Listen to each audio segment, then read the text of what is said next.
Radisson Hotel, where a lot of the Indigenous Caucus is staying, and I have with me Joshua Cooper, who is with U.S. Human Rights Network.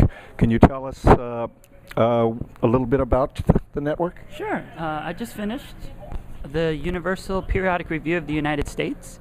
It's a new process that was created at the UN Human Rights Council, where every country in the world will have their human rights record reviewed by the fellow states, but more importantly, it really opened up for civil society to participate and to hold their governments accountable. So most of the time I'm teaching at the University of Hawaii in political science and journalism, but always working throughout the year now in various advocacy efforts focusing on international human rights, climate justice, and development in a sustainable manner in Oceania and in the Pacific.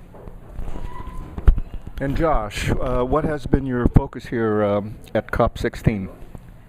The main focus here at COP16 was actually looking at a new working group that was just established called Climate Change and Human Rights to make sure that human rights language was included in the international agreement. The focus for that is that we actually have a human rights approach to climate change, and the most important elements of that is really the right of self-determination, focusing predominantly with Pacific Island states that could face losing their entire civilization, but also with indigenous peoples that are working to participate to make sure that the agreements include the UN Declaration on the Rights of Indigenous Peoples, that those rights are recognized and respected, and that's then a framework to then look at any of the actions related to the environment.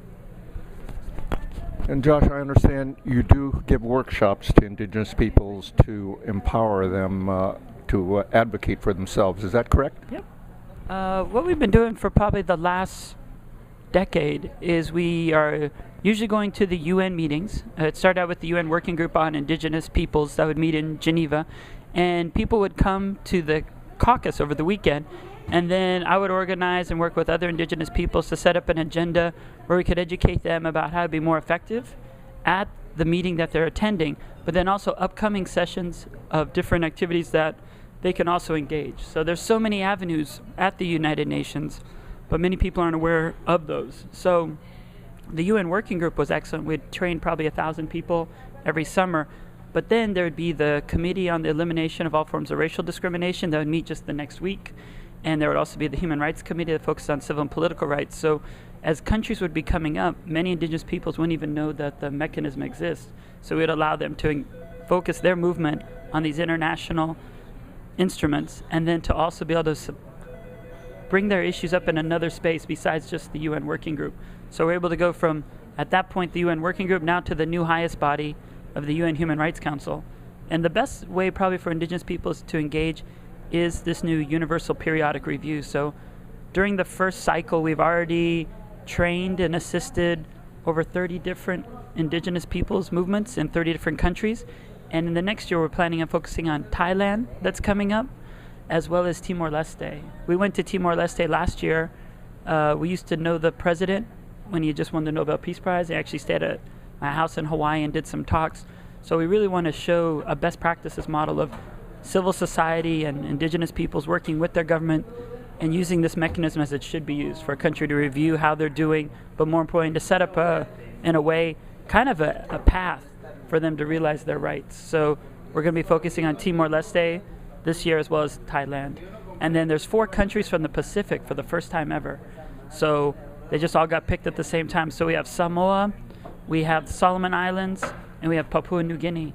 So we're going to do a Pacific training to then bring everyone together on that, because Pacific Island countries just don't have representation in Geneva. They're mainly just in New York, if they can even get representation there. And they're the ones most threatened by sea level rise. Yeah, I've probably been working for 5 years with the government of Tuvalu. So we've been helping them to actually create the framework to use a human rights base. Before then, they would just claim that they'll lose their salt, their land. They were focusing mainly on just the taro, or the kalo was being salinated and then no longer able to eat their own food. So we said, yes, in a long term, it's definitely important to look at the whole movement of the civilization. But in the short term, if you have a human rights framework, it's the right of self-determination to be able to determine that the countries engage with you and talk with you about what they're doing that then impacts your life, but then also the right to health, the right to water, the right to food. These rights are being violated now, and the continuation will only get more grave as it gets worse and worse. So it's an approach to take action now and not wait for was then 50 years, which is now forecast at 30 years.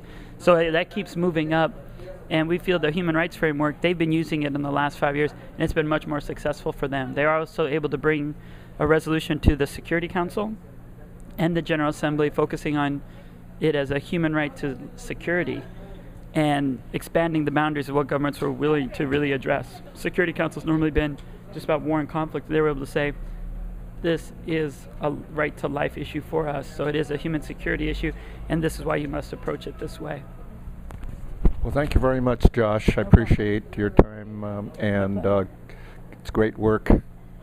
Try. Keep it up. Yep. Thank you.